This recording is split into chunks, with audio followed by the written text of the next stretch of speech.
नमस्कार, मैं कादम्बरी शर्मा हूँ आपके साथ। अमेरिका, इजराइल और ईरान के बीच जो युद्ध चल रहा है, धीरे धीरे उसका दायरा जो है वो बढ़ता जा रहा है। दायरे के साथ साथ उसकी फेरोसिटी, उसकी तेजी भी काफी ज्यादा है। अब वहां के जो रक्षा मंत्री हैं पीट हेगसेथ, उन्होंने साफ कर दिया है कि 2 हफ्ते भी चल सकता है युद्ध, 4 हफ्ते भी, 8 हफ्ते भी। जब तक राष्ट्रपति ट्रंप जो हैं उनके लक्ष्य पूरे नहीं होते, तब तक ये युद्ध चलता रहेगा। जहां तक लक्ष्य का सवाल है, वहां पर जो डेमोक्रेट्स हैं वो कह रहे हैं कि हर दूसरे दिन लक्ष्य जो है इस सरकार के इस युद्ध के बारे में वो बदले हुए बताए जाते हैं, 6 से 7 बार बदले हुए बताए जाते हैं। उन्होंने ये भी कहा, जो ब्रीफिंग हुई वहां पर जो डेमोक्रेट्स के इस युद्ध को लेकर, वो उससे बिल्कुल संतुष्ट नहीं है। उन्होंने ये भी कहा कि कोई कारण नहीं था ईरान के ऊपर हमला करने का। Trump administration has no plan in Iran. This illegal war is based on lies, and it was launched without any imminent threat to our nation. Donald Trump still hasn't given a single clear reason for this war, and he seems to have no plan for how to end it either. Donald Trump is waging an illegal war, and he has no plan to end it. Today he said we attacked Iran because he had a feeling. But we know the truth. Trump is lying about Iran's nuclear capacity. He's lying about Iran's missile capabilities. And he's dragging the United States into another endless war in the Middle East. लेकिन ये जो है वो उनकी आंतरिक राजनीति है। असल में बाकी दुनिया के लिए और खासकर भारत के लिए इसका क्या मतलब है? एक बेहद गंभीर, एक बेहद मुश्किल स्थिति है, लेकिन असल में पूरा खेल जो है वो लगता है तेल का। अब कुछ ही वक्त पहले एक सोशल मीडिया पोस्ट राष्ट्रपति ट्रंप का आया कि वेनेजुएला से अब तेल जो है वो बहना शुरू हो गया है, वो आना शुरू हो गया है। मतलब ये कि अब वो तेल अमेरिका आराम से बेचेगा। वेनेजुएला का भी तेल उसका, और अमेरिका के पास खुद अपना बड़ा भंडार है तेल का। तो तेल पर एक और देश जिसके पास माना जाता है कि विशालकाय भंडार है वेनेजुएला के पास तेल का, वो भी अब अमेरिका के हिस्से में है। तो एक वो पूरी तरह से कंट्रोल में है। लेकिन ईरान जो है उसके साथ क्या हो रहा है? ईरान का जो 90% तेल का सप्लाई है वो जाता है चीन, क्योंकि भारत ले नहीं सकता। भारत के ऊपर पहले ही इसको लेकर प्रतिबंध लगा दिया था अमेरिका ने, लेकिन चीन के ऊपर कोई प्रतिबंध नहीं था।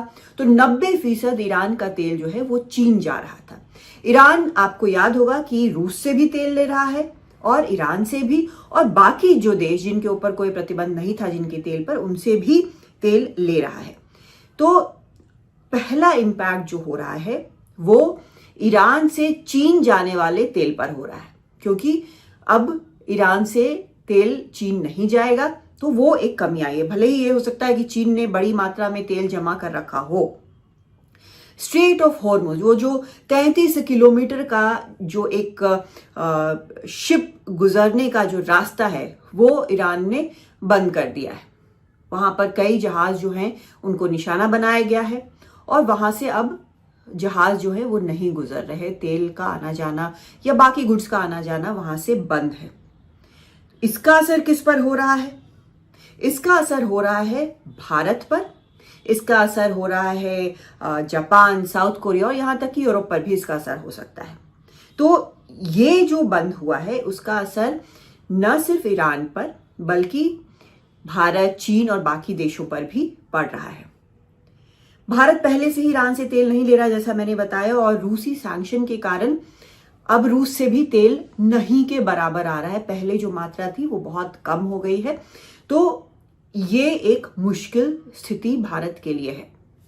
मुश्किल स्थिति इसलिए है क्योंकि बाकी जो देश हैं वो भी अपना अब जो उत्पाद है उनको भेजने में समस्या आ रही, क्योंकि एक तो उनकी रिफाइनरीज पे ईरान हमला कर रहा है, उनके तेल उत्पादन जो केंद्र है वहां पर हमला कर रहा है, क्योंकि ईरान का ये सीधा मानना है कि अगर उसने अमेरिकी बेसिस पर इन देशों में अगर हमला नहीं किया तो वो कुछ ही वक्त में उसका जो वजूद है वो मिटाया जा सकता है। लेकिन जब बाकी देशों पर, जैसे आप बहरीन हो, कतर हो, सऊदी हो, इन पर अगर हमला होता है तो वो बहुत ज्यादा परेशान होंगे और उनका दबाव कहीं ना कहीं अमेरिका पर भी पड़ेगा, क्योंकि ईरान का साफ मानना है कि अगर वो बर्बाद होते हैं तो वो क्यों ना बाकी देशों को भी ये महसूस कराएं कि आखिर उसके साथ क्या हो रहा है। तो वहां से भी तेल के ऊपर बहुत ज्यादा असर पड़ा है। तो अब भारत की स्थिति देखिए। भारत की स्थिति ये है, उसके पास रूस से तेल कम हो गया, ईरान से वो तेल ले नहीं रहा है, वेनेजुएला का तेल जो है वो अमेरिका के कब्जे में है, बाकी देशों से अंडरस्टैंडिंग हुई है, लेकिन रास्ता लंबा है। तो भारत के लिए तेल जो है वो एक बड़ा मसला हो चुका है। अब ऐसे में कुछ रिपोर्ट्स ये आई हैं कि भारत एक बार फिर से रूस से तेल लेगा, लेकिन इसका मतलब ये भी है कि क्या फिर से डोनाल्ड ट्रंप ने जो एक सजा के तौर पर भारत के ऊपर 25% टैरिफ लगाया था, क्या उस प्रकार की टैरिफ एक बार फिर से लगा सकते हैं? इसका खतरा बना रहेगा। अब भारत को यह तय करना है कि वो टैरिफ को लेकर परेशान हो या उसकी विकास की गति को रोकने वाले इस युद्ध को लेकर परेशान हो, जो कि उसके बैकयार्ड तक, उसके बिल्कुल पास तक आ पहुंचा है। ये क्या हो रहा है? असल में इस तेल के खेल के कई मायने हैं। जो भी आज की तारीख में एनर्जी के रिसोर्सेज जो भी कंट्रोल करेगा, विकास आगे 10 साल में उसी का होगा। क्योंकि अगर एआई के जरिए सब कुछ हो रहा है, दुनिया इतनी तेजी से बदल रही है कि ये समझ में नहीं आ रहा कि इस साल से अगले साल आखिर हालात क्या होंगे। कोई भी ये प्रिडिक्ट नहीं कर सकता है कि एआई से आगे क्या क्या बदलाव होंगे, अच्छे या बुरे।